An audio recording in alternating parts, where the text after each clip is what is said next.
Warning: this story contains an image that some readers may find distressing. The attempted murder of former Mongols bike Sam Abdulrahim was amateurish, but it's surprising he survived, a court has heard.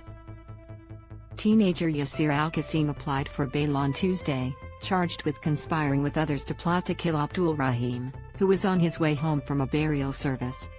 Of the 7 shots fired at the former bikie who was stopped in traffic at the Melbourne suburb of Fawkner on June 25, 5 struck him in the upper body. Read more. Independent brewery renames itself amid controversy. 2 offenders in a stolen car tried to flee the scene but crashed into a pole. One carjacked another vehicle while the other hid in a bin behind a nearby KFC before fleeing on foot. Both men fled the country within 48 hours. It's not alleged that Al Qassim, 18, was one of the 2 offenders, but that he was involved in coordinating and arranging the killing. It's alleged Al Qassim drove the offenders to the stolen car used in the shooting and met up with them afterwards. Police also believe he helped the men flee the country, including helping one access a stolen passport.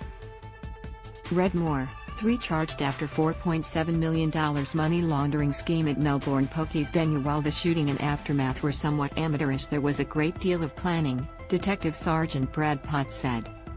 He seems to be the central figure with respect to this, he said. Police opposed bail, believing Al Qassim is a flight risk and has access to high-powered firearms. The fact the intention was the victim was to be killed on this occasion, there may be the likelihood that further attempts will be made on his life, he said. One of the stolen cars was set on fire after being used, and police say CCTV footage shows Al Qassim buying jerry cans from a hardware store 10 days before the shooting. His DNA was also found on a cartridge case at the shooting scene and a fuel can found in his car, the court heard. Read more. Community shattered as 5 teens killed in horror. NSW crash. Potts said he had concerns about Al Qassim being bailed to live with his mother, who has been charged with assisting him in the aftermath. He said there was a recorded phone conversation in which Al Qassim's mother and brother encouraged him to get rid of clothing and to wipe his phone. Al Qassim's barrister Adam Chernock said a surety of $70,000 was available and meant if his client fled or offended while on bail, his family would lose their home. The application is set to continue on Thursday.